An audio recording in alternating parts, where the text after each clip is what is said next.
My name is Amara Cross, 34, born into the kind of family that gets buildings named after them. We had a wing at Brigham, a lab at Harvard, and a seat on nearly every medical board in Massachusetts. But I wasn't the doctor. I wasn't the legacy. I wasn't even invited to last year's Christmas brunch. I became the file nobody opens, the one they bury in the locked drawer, just deep enough to forget. So when I woke up in a hospital bed on Christmas Eve with a dead foreline in my arm, no memory of how I got there, and a splitting headache that made me taste metal, I wasn't even surprised. I was just cold. Fluorescent lights, ceiling tiles with dead flies, a scratchy blanket that reeked of bleach and resignation. No nurse, no chart, no name on the door, just silence. And then the phone rang. I didn't even know the room had a phone until it lit up like a warning flare. I let it ring once, twice, 3 times. I picked up. "Christmas is not for losers, Amara," my mother's voice snapped like glass through bone. "Look at you." Click. No greeting. No concern. Just the familiar venom laced with family shame. I stared at the receiver. My hand was shaking. I reached for my bag. It was under the bed. Still zipped. Still damp. I tugged it up onto my lap and opened it. Wallet. Lip balm. A lighter I didn't remember packing. And wedged in the side pocket, an envelope. No name. No stamp. Just 3 words scratched in red ink across the front. Don't trust family. Inside a photo. Black and white. Slightly curled. A girl crying in a bathtub. My face. My hair. But not my memory. I dropped it. Stepped back. Something in the wall clicked. I turned. One of the vents near the ceiling moved. Not from air, from inside. I was being watched. I tried the door. Locked. Dead bolted from the outside. I slammed my hand against it. No response. Just that hum from old wiring and the distant buzz of failing fluorescent light. Then 3 knocks. Deliberate. Slow. I froze. The handle turned. My breath caught. The door creaked open. A man stepped in. Tall. Coat soaked in snow. Gray beard. Hands leathered like tree bark. My throat closed. My knees gave. "Grandpa." He stepped into the light, eyes colder than the December wind behind him. "You died 3 years ago," I whispered. He closed the door behind him. "They lied to you, kid," he said, voice low, voice real. "About everything." I didn't move. He looked older, rougher. Scar on his temple I didn't remember. But those eyes, steel gray, direct, those were his. "I buried you," I said. My voice cracked. "We stood over your casket." "That wasn't me in the box." "Bullshit." He stepped forward, close enough for me to smell the snow still clinging to his coat. "You ever notice the casket was sealed? No viewing?" Lorraine didn't want anyone checking too close. She made sure of that. My breath came faster. My brain said run. My gut said ask why. Why now? Why show up here? "Because they found out you're not dormant anymore." I blinked. "What does that mean?" He didn't answer, just moved past me, pulled a screwdriver from his coat, and pried open the vent cover. A camera. Small. Infrared. He snapped it out with one motion and crushed it under his boot. "I've been watching too," he said. "You weren't supposed to remember the accident. You weren't supposed to find that photo." The envelope. The photo. My face crying. Bathtub. Age. 5. 6.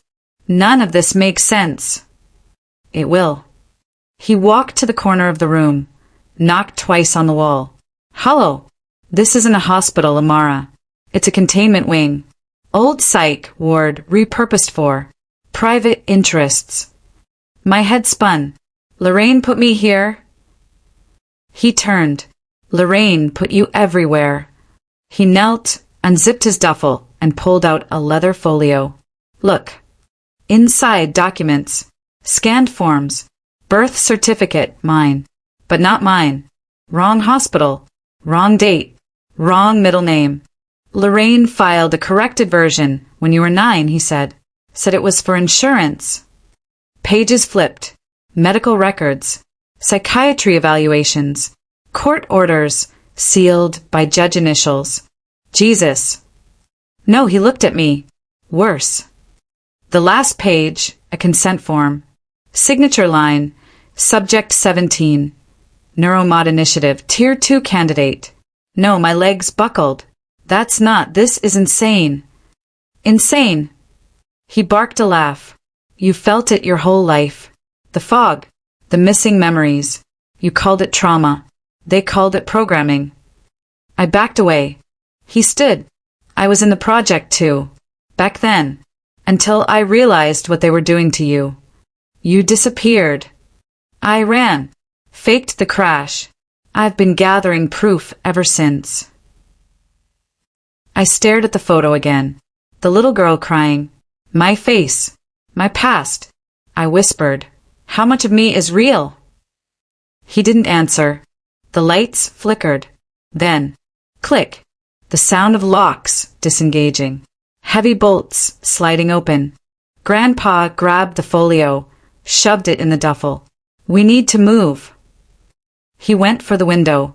It didn't open. He checked the bathroom vent. Too small. I went to the door. My heart pounded. Something thudded down the hall. They're tracking me, he said. They must have followed the decoy signal. Who is they? The people Lorraine works for. Thud. The hall light went out. Then another. And another. Like falling dominoes. He pulled a knife from his boot. Not flashy. Military. Practical. You're not safe anymore. You haven't been for years. But now they know you're remembering. My pulse raced. How do we get out? Through the morgue, he said. What? It's in the basement. There's a tunnel. I built it. Of course he did. Another thud. Closer. He looked at me. Stay close. He opened the door. Darkness. Silence. We stepped into the hall. Cold air. Old tiles underfoot. Smell of antiseptic and decay. We moved fast. Turned left. Then right. Then. The intercom crackled. A voice. Female. Robotic. Subject 17 has breached protocol. Initiate recontainment. Footsteps. Not walking. Running. We ducked into a supply closet. He locked the door. Breathing. Mine. Loud. Harsh. He whispered, You need to hear this. He pulled out a recorder. Press play. A voice I knew. Lorraine. As long as Amara doesn't access the fail-safe memory file, she's not a threat. But if Dorian shows up, we pull the trigger. The recording ended. I couldn't breathe. She was going to kill me, I said. He nodded. Then came a voice from the ceiling vent above. She's awake. Begin the extraction. We didn't wait. The second that voice crawled through the ceiling vent, Grandpa pulled me by the wrist, out of the supply closet and into the corridor. No lights now. Just red backup glows, pulsing like a heartbeat. We moved. Left. Right. Sharp corner. Cold tiles under bare feet. Extraction, I whispered. What does that even mean? Depends who's funding it, he said. Not comforting. We hit a stairwell door. He kicked it twice, metal groaned, then gave way. Down. The smell changed. Disinfectant gave way to damp stone and copper piping. He flicked a flashlight on. Narrow beam. Enough to catch flickers of movement ahead. I hated the silence. It made the breathing louder. Why now? I asked, panting. Why wake this up now? They triggered a flag when your CT scan uploaded last week, he said. Your hippocampus had markers. Markers they buried 25 years ago. You're telling me my brain's a crime scene? He looked at me, serious as death. Your memory is evidence. We hit sublevel 2. An old security door. Rusted lock. Grandpa reached under the stair rail, pried off a loose tile. Behind it, keycard. Old. Yellowed. Still worked. The door buzzed open. Inside, rows of beds. Straps on the rails. Faded names on peeling tape. Subject 12. Subject 13. I stopped. A cold sweat ran down my spine. This place, I whispered. I've seen it before. In dreams. No flashes. You didn't dream it. You lived it. He tossed me a coat from a storage bin. We've got 5 minutes max. He tapped into a terminal on the wall. Blue screen. Ancient OS. Does this thing even connect anymore? Only to what I left behind. Lines of code filled the screen. I looked over his shoulder. Then I saw it. Neuromod Tier 2. Subject 17 Cross. A. My throat closed. This is me. Data flashed. Dates. Dosages. Sessions. Why would a child be in here? His jaw clenched. You weren't supposed to survive the program. Noise outside. Not footsteps, wheels. Rolling. A cart. He killed the lights. We crouched behind the console. The door slid open. 2 people. White lab coats. Not doctors. Too clean. Too calm. One of them, female. Late 30s. Auburn hair. High cheekbones. Voice clipped. Is the extraction team in place? Zone 4's clear, the man replied. They're rerouting her records now. Good. Subject 17 doesn't leave the property. I want her dormant again within the hour. My hand shook. I didn't move. I couldn't. The screen behind us flickered. One of them turned. Wait. Grandpa didn't hesitate. He stood. Threw the backup generator switch. Sparks flew. Emergency sirens triggered. The hallway lit up in red. The man pulled a taser. Grandpa slammed him into the wall before he could fire. Elbow to throat. Down in 3 seconds. The woman pulled a scalpel. I grabbed a metal tray, swung wide, caught her shoulder. She screamed. Blood hit the floor. I didn't look back. Move! Grandpa shouted. We sprinted through the hall. Past rooms labeled cognitive reset, long-term dormancy. My head spun. The words felt too close, like echoes inside me. One more corridor. One metal door. That leads to the morgue tunnel, he said. You're serious? I built it before Lorraine took over security protocols. Still offline. They don't know it's here. He pulled the panel, entered a 4-digit code. The wall shifted. Tunnel. Narrow. Cramped. Stone and silence. We ducked inside. Behind us. Alarms screamed louder. The past is never dead, he muttered. It just hides under new names. We crawled through. Halfway in, I asked the question that had been clawing at me since the envelope. If Lorraine isn't my real mother, then who is? He looked at me, paused, sighed. You were born in a trial, but your biological mother, she didn't die. She ran. Another hit. And the foundation? I asked, what do they want now? His eyes darkened. To reboot the program, with you as the key. I stopped crawling. You mean they need me to unlock it? He nodded. They designed you to be the access point. You are the lock and the password. We reached the end. A vent. Light coming through slats. Smell of snow. He pushed it open. Street above. Snow falling. Sirens in the distance. Freedom. For now. I climbed out. He followed. I looked back down the tunnel. They're not just coming for you anymore, he said, voice low. They're coming for everyone connected to your name. The air hit like razors. Snow soaked my boots in seconds. We emerged behind a row of dumpsters in an alley off Tremont Street. Somewhere deep in the city, past midnight, and still I felt eyes. The kind of silence that isn't empty, just expectant. Grandpa handed me an old burner phone. One call. Secure line. Memorize this number. If I go dark, dial and run. I nodded. heart thudding so loud I barely heard my own breath. We cut through back streets. Shadows of glass towers blinked above us. Every street lamp looked like a spotlight. Why now? I asked again. Why not leave this buried? Because you weren't the only one they built. And the others, they're waking up.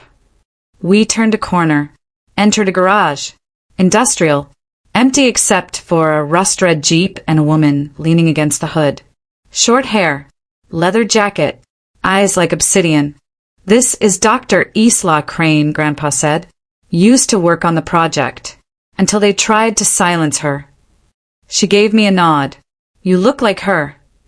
Like who? She didn't answer, just opened the back hatch. Inside, files, maps, a laptop booting on battery. Static-filled surveillance footage. Everything I took before going underground, she said. And everything they'll kill to get back. I scanned a wall of names. Tags. Photos. Most blurred. But one. Wait, I pointed. That's Nolan Finch. He's the Chief Compliance Officer at AMC Biotech. He's also Subject 08, Isla said flatly. Twist. He was never just compliance. He was control. I felt the cold seep deeper into my bones. They're embedding subjects into key companies. Not just embedding, she said. They're moving funds, signing off on government research budgets, rewiring healthcare policy from the inside. How the hell is that possible? Grandpa answered, because every senator has a price, and every system has a backdoor. A screen blinked behind them. Footage of a hospital gala. Lorraine, my mother, shaking hands with Nolan. Smiling. Posing. They looked like royalty. Polished. Untouchable. She's hosting a Christmas Eve benefit tonight, Isla said. Public ballroom. Half the board will be there. And so will Nolan. I backed up. You want to go into that? We want to expose them. With what? That footage? That's circumstantial at best. It's not proof. Isla pulled a drive from her coat, held it between two fingers. This is... She tossed it to me. Encrypted logs. Real-time neurocompliance spikes during Project Tier 2 simulations. Explain that in English. It shows the brain reacting to preloaded triggers. Proof of design. Proof of conditioning. I swallowed hard. And you want me to hand-deliver this? They'd never expect it from you, Grandpa said. I laughed. Too loud. Too bitter. They wouldn't expect it because I'm the family failure. I looked at them. What makes you think I'm not still programmed? Grandpa stepped forward. Put his hand on my shoulder. Because you're scared. And fear means free will. I turned away, fighting the sting behind my eyes. Sometimes, I said, being the outcast is the only way to survive the fire. He nodded. Then burn the whole house down. We didn't have time for planning. Only action. Cut scene. Public ballroom. AMC Tower. 9:42 p.m. I walked in alone. Hair pulled back. Eyes sharp. A floor-length coat covering the drive, strapped to my thigh. A security scanner pinged. I smiled. Slipped through with a staff badge Isla printed from a hack. Inside, chandeliers. Champagne. Laughter. They didn't see the grenade. They only saw the glitter. Nolan stood at the center table. Champagne in hand. Lorraine on his right. Her hand on his arm like armor. I moved fast. Past waiters. Past donors. My heart pounded. Each step felt louder than the music. I reached the far end of the ballroom. Paused. The system monitor Isla gave me buzzed once. Then glowed green. Live. I uploaded the drive to the central feed port hidden under the donor podium. 30 seconds. Static flickered on the stage screens. Faces turned. Then. Footage. Brain scans. The subject list. Their names. Their dates. Their signatures. Nolan froze. Lorraine dropped her glass. Screams broke the room. Security moved. I turned to leave, but it was too late. Nolan's voice barked. Detain her. Now. Hands grabbed me from both sides. Too many. One thought hit me hard and fast. If the real enemy wasn't Nolan, then who the hell? Just let me in? Hands twisted my arms behind my back. Hard. Professional. Not security. Not police.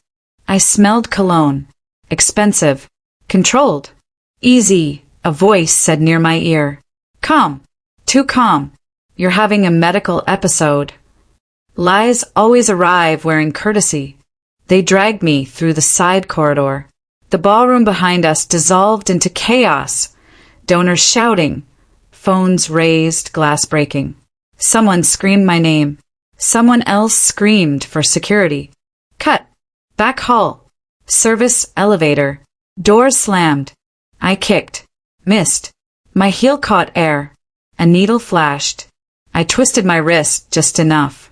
The syringe scraped skin, but didn't puncture. The elevator jolted. Stopped. The doors opened, not to a lobby, but to a narrow concrete level humming with servers. Data floor. I laughed once. Short. Sharp. Of course, I said. Basements tell the truth before ballrooms do. They shoved me forward. A door opened. White room. Glass wall. One chair. One table. And my mother. Lorraine Cross stood waiting. Hands folded. Posture perfect. No panic. No surprise. Just disappointment. You ruined the evening, she said. Do you have any idea how hard it is to keep donors calm? I stared at her. My pulse roared in my ears. You tried to erase me. She sighed. That's not how this works. They released my arms. Stepped back. She gestured to the chair. Sit. I didn't. You taught me something once, I said. That power doesn't shout. It edits. Her lips tightened. Just a flicker. You always were observant, she said. That's why you had to be controlled. There it was. Not denial. Not apology. Confirmation. You put me in that program. You were never meant to remember, she said. Memory is the flaw in every system. I leaned forward. Then why didn't it work? Her eyes hardened. Because your grandfather interfered. Cut. The glass wall lit up. Live feed. A loading bay. Restraint chair. A woman strapped in. Iris. Her head lolled. Sedated. Alive. My chest seized. Let her go. Lorraine didn't look at the screen. She chose the wrong side. She exposed you. She misunderstood me, Lorraine said calmly. I wasn't trying to destroy lives. I was stabilizing them. I laughed. It came out broken. You drugged children. I optimized outcomes. By rewriting who we are. She met my eyes. Identity is just data with better branding. I stepped closer. You're sick. No, she said softly. I'm necessary. Alarms chirped. A red light blinked above the door. One of the men leaned in. Dr. Cross. We have a breach. Northwest stairwell. Lorraine exhaled. Slow. Controlled. So he's still alive. She turned back to me. This is where you choose. I already did. She smiled. Sad. Almost proud. You were never my daughter, she said, but you were my greatest risk. The floor trembled. Explosion. Distant. Concrete dust sifted from the ceiling. Grandpa's voice crackled over the intercom. Fire suppression in 10. Hope you're not fond of oxygen. Chaos. The guards moved. I lunged. Grabbed the table edge. Swung it hard into the nearest knee. Bone cracked. He went down. I ran. Lorraine shouted my name. I didn't stop. Cut. Hallway. Sirens. Red strobes. I sprinted past server racks. Heat rising. Air thinning. A hand grabbed my coat. I twisted, elbowed back. Missed. Someone tackled me. We slid across the floor. I slammed my head into the glass. Pain exploded white. Then, gunshot. The weight lifted. Grandpa stood there, smoke curling from the barrel. Move! We ran. Through the corridor. Up the stairs. 2 at a time. The building shook again. Sprinklers burst. Water rained down like needles. We burst onto the sky bridge. Glass walls, city lights, wind screaming. Lorraine was ahead of us. Running. I didn't know she could. She reached the end. Skidded. Slipped. Her hand caught the railing. 1 foot dangled over nothing. Below us, Boston. Black. Endless. She looked back at me. Fear now. Real fear. You think this ends me? She shouted. You think the system falls with 1 woman? I stepped closer. Rain slicked the glass. My breath fogged. You once told me winners write history, I said. Turns out survivors leak it. She laughed. Hysterical. If I fall, she said, voice shaking. Everything falls with me. I looked down, then back at her, then let it fall. Some victories taste like ash. Lights, sirens, cameras. I stood at the top step of the federal courthouse steps. Boston morning gray, the air bitter, the wind sharp against exposed skin. Behind me, screens flash stills from the ballroom chaos, headlines ready to explode. Cross exposed. Neuromod scandal. Healthcare elite indicted. I breathed, short, controlled. The prosecutor's voice rumbled inside. No pity, no hesitation. Names were read, charges listed, evidence presented. I watched from the witness stand. Not shackled, not free, just visible. We will prove beyond doubt that the defendants engaged in a coordinated effort to manipulate medical data, violate patient consent laws, and interfere with federal research protocols for personal and corporate gain. That voice, steady, hit like a gavel before it landed. 1 by 1 the conspirators were led in, guards flanking them like strict punctuation. Nolan Finch, Lorraine Cross, other board members, peripheral players with deep ties. The gallery was packed. Press cages, legal teams, anonymous faces that looked too prepared. I scanned the room. Eyes found me, some hostile, some curious, some regretful. Then a shift. From the back, a tall man in a gray overcoat. Face familiar, but blurred by distance. I blinked. Recognition was a punch. Someone stepped beside me, a guard. That's the 4th observer from yesterday's breach, he said. Registry flagged him. My pulse ticked faster. I didn't respond. Just watched. The man didn't move either. Just stared. Like he knew what was coming. Like he wanted to see if truth would really land. The prosecutor paused. Rearranged his notes. The judge cleared his throat. Then, twist. The doors to the chamber burst open. Chaos cracked the moment. A woman lunged in, yelling, Iris! She was alive, unshackled, eyes wide, running. Guard response was immediate. Shouts, flash of steel, but panic for her eyes. I pushed past security. Hold! My voice cut. Iris stopped, breathing heavy, disoriented, but alive. That alone was a miracle. The room froze. The judge stared. The prosecutor blinked. Even Nolan paused mid-scowl. The tension thickened like damp fog. I walked toward her. Crowd parted.